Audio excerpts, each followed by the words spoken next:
Hace poquito alguien me preguntó que cuál es el tema que más se me ha complicado en la carrera. En su momento, sin pensarle mucho, le contesté que pruebas de hipótesis. El domingo, mientras estaba viendo un partido de Hueva Cruz Azul Tijuana, me puse a pensar justamente en eso. Y llegué a la conclusión que no, que pruebas de hipótesis es el tema que menos me ha gustado, no el que más se me ha complicado. Entonces, ¿cuál es el que más se me ha complicado? Justamente uno que ya vieron o que están viendo, teoría de conjuntos. ¿Y esto por qué? Esto viene porque su definición es bastante general. O sea, ¿qué es un conjunto? En palabras informales, un conjunto va a ser un chingo de cosas a las cuales tú vas a definirle cierta característica. Y que tiene que estar muy claro cuando otro elemento no vaya a cumplir esa característica. Para así poder decir, tal elemento no es parte de mi conjunto. Justamente hablando de fútbol, un ejemplo muy claro vendría siendo la Liga MX. ¿Por qué? Porque la Liga MX solamente está formada por equipos de fútbol que juegan en la primera división en México.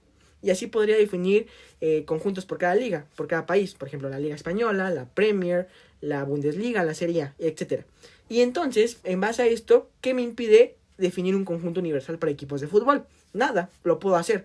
Y ya con esto podría sacar complementos, podría sacar diferencias, podría sacar uniones, podría sacar intersecciones.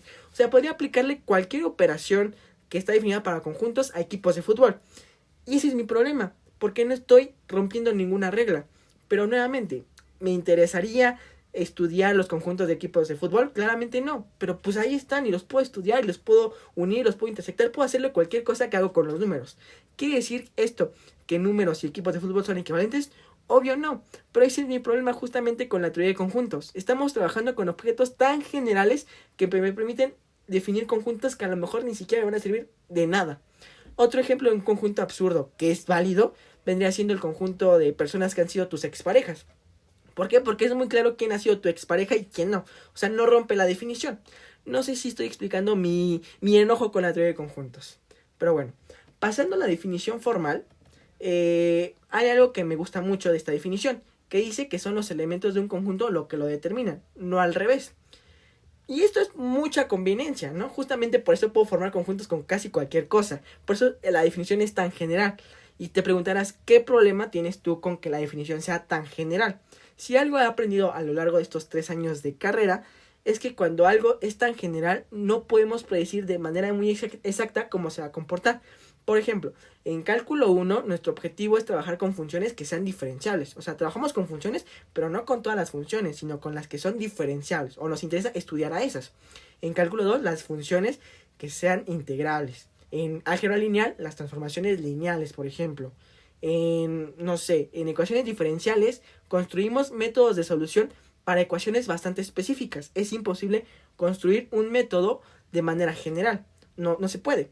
Entonces, en todas las demás materias estamos construyendo teoría para cosas específicas. ¿Por qué? Esto nos permite predecir el comportamiento de esos objetos. Los conjuntos no. Los conjuntos son demasiado generales. Ya di 2 ejemplos de conjuntos de los cuales no rompen la definición, pero pues chance no nos interesa saber nada de ellos. Y pues sí, no nos interesa saberlos. Los conjuntos que nos van a interesar van a estar limitados, ¿ok?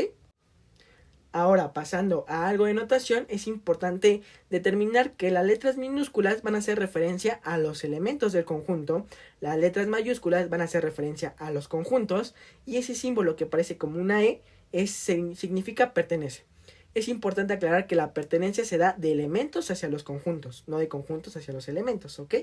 Para evitar confusiones. También podemos definir la no pertenencia, o sea, el no pertenece.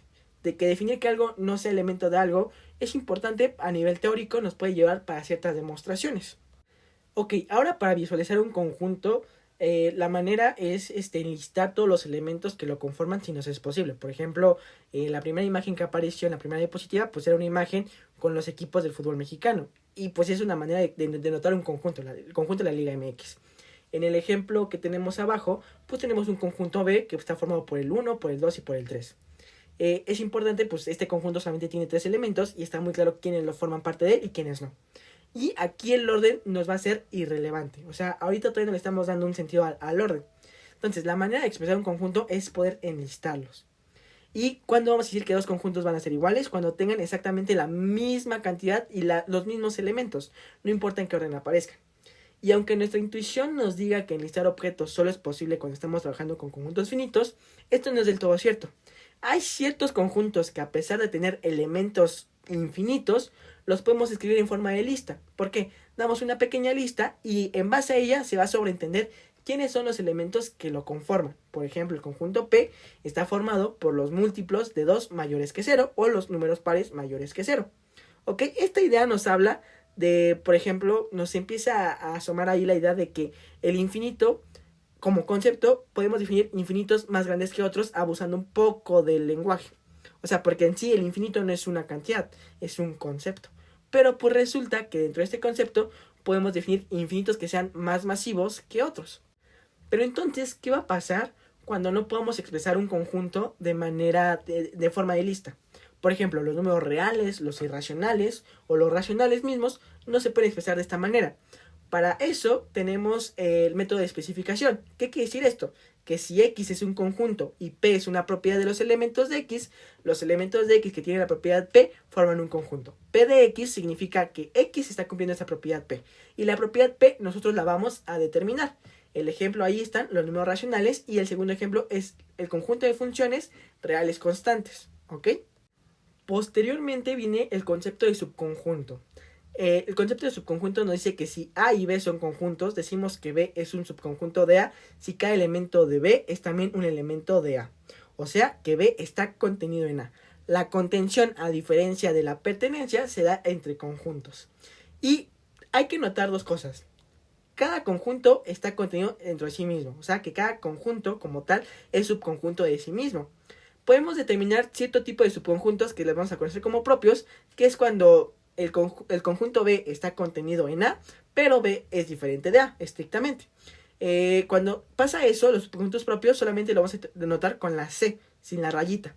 Podemos pensarlo de cierta manera como un menor igual o un menor, si hacemos la analogía. Pero pues es como son contenciones. Seguimos hablando de conjuntos, no estamos hablando de números. ¿Ok? Ahora tenemos el axioma de existencia, que existe algún conjunto. Este axioma es importante que ustedes me crean que literalmente es como palabra divina. Porque en base a este axioma vamos a definir cierto conjunto muy especial, que ya vieron es el conjunto vacío. Ahora, si tenemos un conjunto A y pedimos el conjunto formado por las X que pertenezcan a este conjunto A, tales que X sea diferente de sí mismo, tendríamos un conjunto sin elementos, que vamos a llamar el vacío. ¿Por qué? Porque algo no puede ser diferente de sí mismo.